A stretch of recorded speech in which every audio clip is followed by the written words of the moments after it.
Hello everyone, welcome to another guided meditation. My name is Sage. I work for the Oregon City Public Library. Today is all about celebrating ourselves, celebrating who you are, who you're going to be, who you've been, every aspect of it.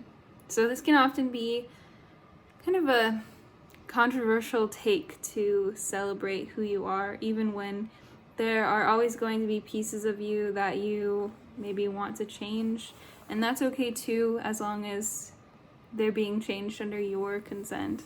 But I think apart from even self-love is its own separate thing. Self-celebration is the idea of rooting for yourself, regardless of the situation.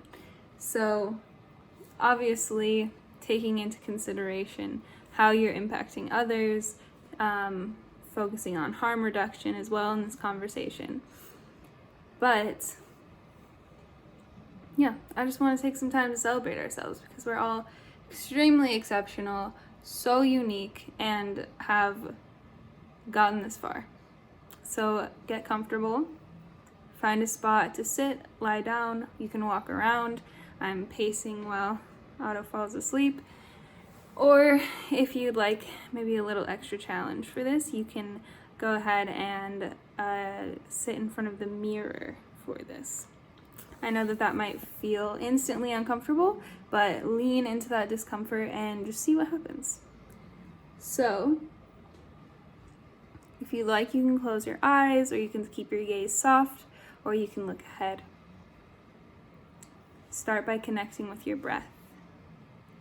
Just noticing where you're at today, how you're coming into this practice.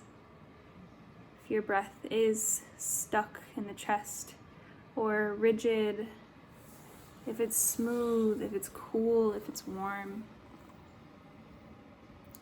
Just noticing, not changing anything about it. It'll change on its own.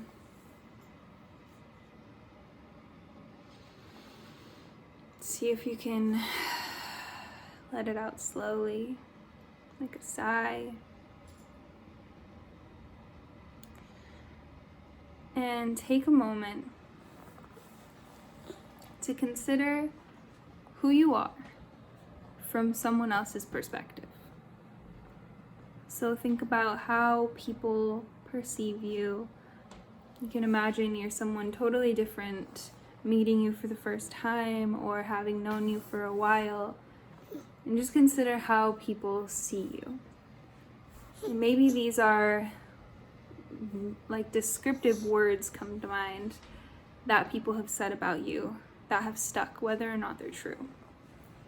Sometimes those things can kind of manifest themselves into reality just because we hear them so much.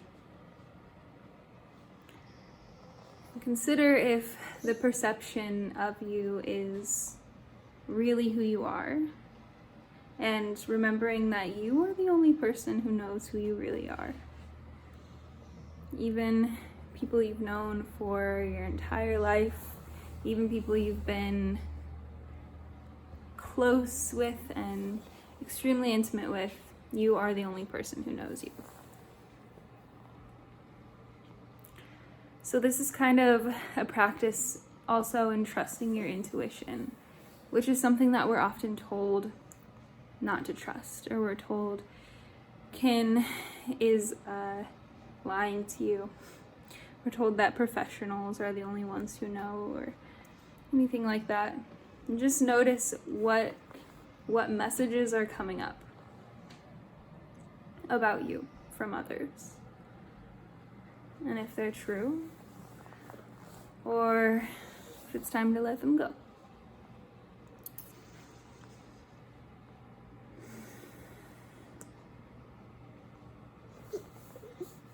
Consider who you are to yourself.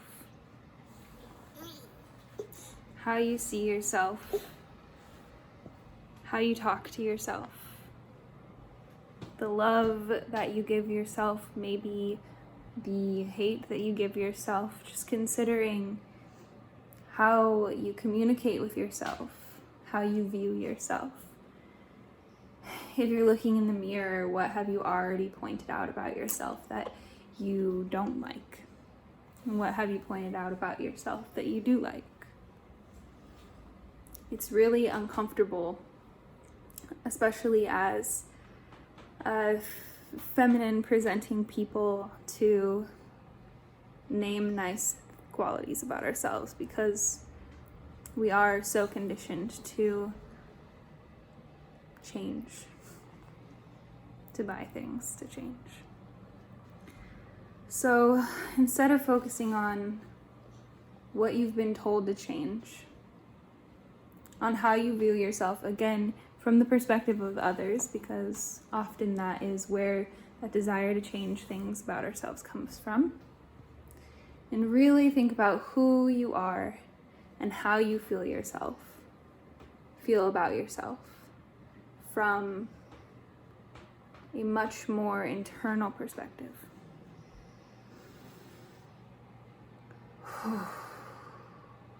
Notice what comes up in the body as you're asked to be kind to yourself. Sometimes the hardest task.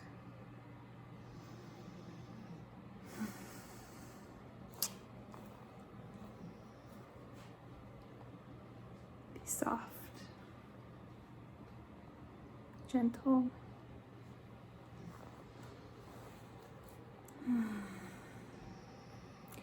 Now consider how you view others. So think about someone who you really admire for just being able to be themselves. Think about how you think about them, how you communicate with them, how you compare yourself to them.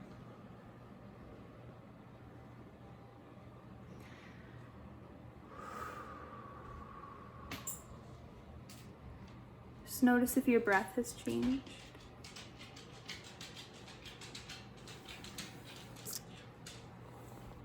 And now reverse those roles. Consider how someone who admires you might view you, what they admire about you, how they might compare that to themselves.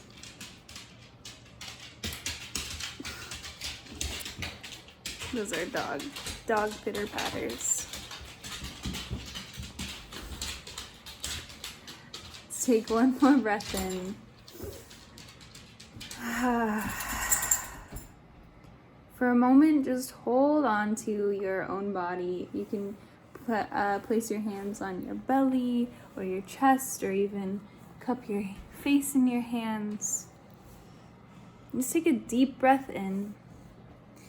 We're going to exhale this big, comforting feeling of gratitude for ourselves, for who we are, for who we have been, for who we will become.